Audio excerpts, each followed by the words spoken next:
If 1995 was the year pop lost its mind, 1996 was the year it found its voice. But this wasn't the fun, upbeat pop of the early 90s. This was something heavier. Culturally, the world was exploding with color and noise. Will Smith was saving the world from aliens in Independence Day. Kids were fighting over Tickle Me Elmo dolls and playing Super Mario 64 on the new Nintendo console. And somewhere in a lab, scientists were cloning a sheep named Dolly. But if you turned on the radio, the mood was entirely different. The American charts were in a state of mourning.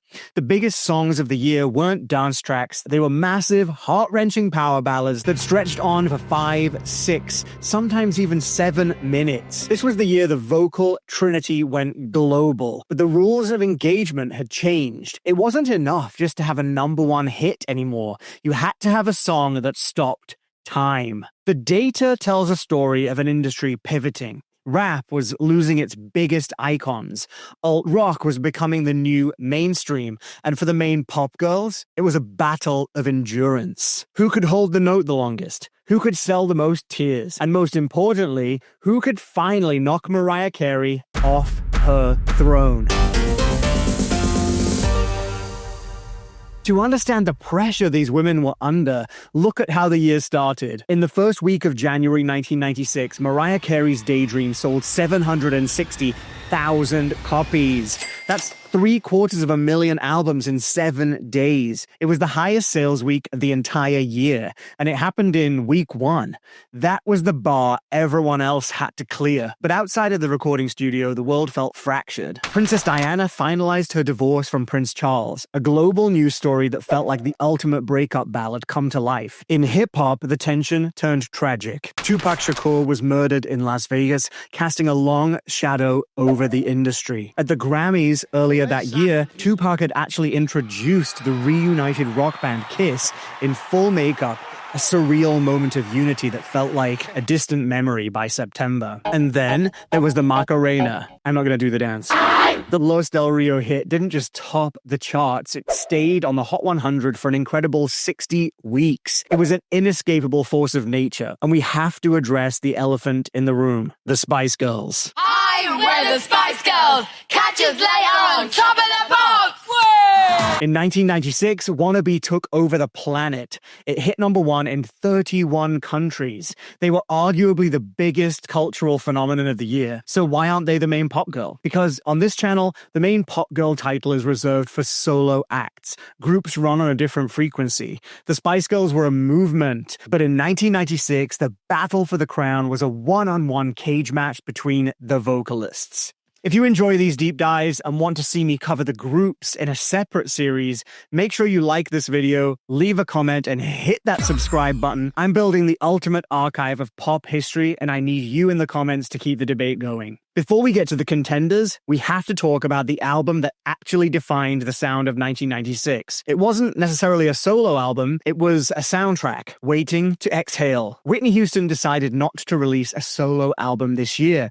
Instead, she curated a vocal Avengers team. She brought in Brandy, Mary J. Blige, Toni Braxton, and Aretha Franklin. And the album spent 5 weeks at #1. It produced the smash hit Exhale, Shoop Shoop, and Brandy's Sittin' Up in My Room. This album is crucial because it set the template for the year. It proved that the public was hungry for slow, mid-tempo R&B ballads sung by powerhouse women. It was the appetizer for the main course. And speaking of icons holding their ground, we have to mention Madonna. 1996 was a scary year for her. In January, a man named Robert Hoskins was convicted of stalking and threatening to kill her. It was a terrifying ordeal that played out in the courts. But musically, she was fighting back. She released You'll See, a defiant ballad that peaked at #6. It was her way of saying she wasn't going anywhere. And of course, she was in Argentina filming Evita, preparing for the role that would finally earn her the film industry's respect. If you haven't checked out my Bedtime Stories deep dive, there's a link in the description. But while Whitney and Madonna were holding the line, 3 other women were about to break the sound barrier. The first contender didn't just release a ballad. She released an anthem for the brokenhearted that was so massive, it practically swallowed the radio whole. The unmistakable voice of Toni Braxton. The unmissable hit singles. You're Making Me High. How Could an Angel Break My Heart? I Don't Want to. And Unbreak My Heart. More Secrets from Toni Braxton, out now. Toni Braxton had already proven she was a force in the early 90s, but 1996 was her entering her imperial phase. Her album Secrets debuted at number 2, but the real story is the single, Unbreak My Heart. This wasn't a normal R&B hit, it was an absolute juggernaut. It spent 11 weeks at number 1 on the Hot 100. Think about that. In a year crowded with Mariah, Celine, and Whitney, it was Toni Braxton who held the top spot for nearly a quarter of the year. The video is just as iconic as the song. Toni in that white dress grieving over her lover who died in a motorcycle crash. It was high drama, it was cinematic. The song was ranked as the number 4 song of the entire decade by Billboard. But there's a dark side to this success. While Toni was selling 15 million albums and winning Grammys, she was personally drowning. Because of an exploitative recording contract, she was seeing pennies on the dollar. Less than 2 years after dominating 1996, Toni Braxton would file for Chapter 7 bankruptcy with debts of nearly $4 million. It's the ultimate cautionary tale of the 90s music industry. You can have the biggest song in the world and you can still end up broke. But in 1996, we didn't know that yet. We just knew she had the hit and she had the voice. If you thought the Angry Girl movement of 1995 was a fluke, 1996 proved you wrong. Alanis Morissette didn't just survive her breakout year, she dominated the victory lap. While Mariah Carey had the biggest week of album sales in January, Alanis played the long game. By the time December rolled around, Jagged Little Pill was officially the best-selling album of 1996. It sold over 33 million copies globally. At the Grammy Awards, she didn't just win, she swept. Album of the Year, Best Rock Song, Best Female Vocal Performance. All of them went to Alanis Morissette. Jagged Little Pill. Alanis Morissette. Thank you.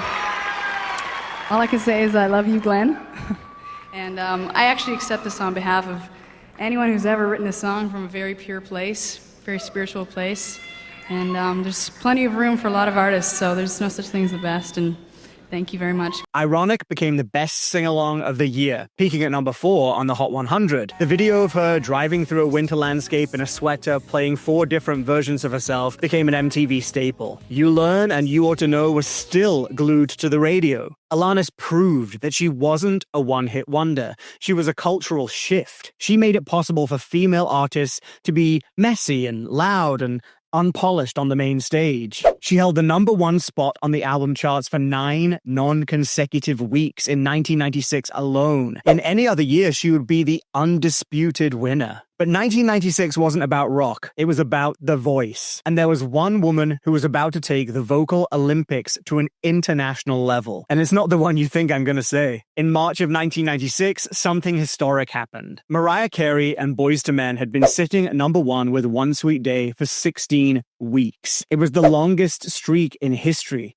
It seemed unbeatable until a Canadian woman stepped up to the microphone. Celine Dion released Because You Loved Me, and it didn't just climb the charts, it ended Mariah's reign. This was the moment the torch passed. Celine wasn't just an adult contemporary singer anymore. With her album Falling Into You, she became a global superpower. It hit number 1 in the US, the UK, Australia, France, Canada, basically everywhere music was sold. So how did Celine go from soft hits to massive booming anthems? She hired a man named Jim Steinman. If you don't know that name, you definitely know his work. He's the man who wrote Bat Out of Hell for Meat Loaf and Total Eclipse of the Heart by Bonnie Tyler. He was the master of the gothic rock opera. Celine brought him in to produce It's All Coming Back to Me Now. Steinman pushed her to sing harder, louder, and more dramatically than she ever had before. And the video matches that energy. A dark castle, ghosts in mirrors, Celine running through hallways in billowing gowns. It was pure theater. And she didn't stop there. In July, at the Atlanta Olympics, she performed The Power of the Dream to an estimated audience of 3.5 billion people and Whitney's prestige. In 1996, Celine Dion proved that the main pop girl didn't have to be cool, she just had to be undeniable. So who takes the crown in the year of the Power Ballad? My runner-up, Toni Braxton. Unbreak My Heart is arguably the song of the year. It defined radio and it gave us one of the most iconic vocal performances of the decade. She wins the award for Single of the Year. My honorable mention, Alanis Morissette. She had the best-selling album of the year. She had the Grammys. She was the cool girl that everyone wanted to be. In terms of cultural vibe, she owned 1996. But the main pop girl of 1996 is Celine Dion. She ended Mariah's historic streak. She released an album that sold 32 million copies. She dominated the US and the UK simultaneously. And she did it all by leaning into the one thing that critics hate the most: pure, unapologetic melodrama. In 1996, Celine Dion didn't just fall into the charts, she conquered them. But gravity comes for everyone. As we head into 1997, the vocal trinity is about to face a massive identity crisis. Mariah's going to release Butterfly, a gritty, hip-hop-infused breakup letter to her husband and record label. Janet Jackson is coming back with The Velvet Rope, a dark, sexually explicit exploration of depression. The pop girls are getting sadder, darker, and more personal. Make sure you hit subscribe so you don't miss 1997, because the era of the perfect pop star is officially over.